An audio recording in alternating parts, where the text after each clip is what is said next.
Friends, ஒரு வேலை விஷயமா வந்தோம். அநியாரம் தான் இந்த கோவம்பழத்தை பார்த்தோம். இந்த பழத்தை பார்த்ததுமே எனக்கு சரி மக்களுக்கு ஒரு சின்ன விஷயம் சொல்லலான்னு தோணுச்சு. இப்போல்லாம் யார் இந்த மாதிரி பிடுங்கி பழம்லாம் சாப்பிட்றா? இதெல்லாம் நேச்சுரலாக கிடைக்கிறது, எந்த கெமிக்கல் எதுவுமே ஆட் பண்ணாமல் இயற்கை. அந்த மாதிரி வேலி இந்த மாதிரி இடத்துல தான் அதிகமாக கிடைக்கும். மேக்ஸிமம் எல்லாமே கிராமத்தில் உள்ளவங்க தான் இது அதிகமாக சாப்பிடுவாங்க, பெரியவங்க தான் சாப்பிடுவாங்க. நான் கூட சாப்பிட மாட்டேன். சரி மக்களுக்கு இதை சொல்லுவோம், இது சுகருக்கு இந்த மாதிரிலாம் ரொம்ப நல்லது. நம்ம எவ்வளவோ காசு கொடுத்து தான் பழங்கள் வாங்கி சாப்பிட்றோம். அந்த காலத்துல எல்லாம் நேச்சுரலாக என்ன கிடைக்குதோ, நரி இழந்த பழம், இலந்த பழம், இந்த மாதிரி நிறையா காட்டில் கிடைக்கிறத தான் சாப்பிடுவாங்க. அவங்களாம் ரொம்ப ஹெல்த்தாக இருந்தாங்க. நம்ம அப்படி கிடையாது. ஒன்றுமே இந்த மாதிரி பழம்லாம் கிடச்சுன்னா சாப்பிடுங்க. இதை பாருங்கள், உண்மையிலே சூப்பராக இருக்கும்.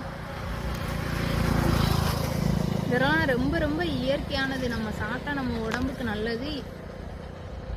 எந்த நோய் எதுவுமே வராது. மேக்ஸிமம் நேச்சுரலாக கிடைக்கிறத சாப்பிடுங்க, எதுவுமே அவாய்ட் பண்ணாதீங்க.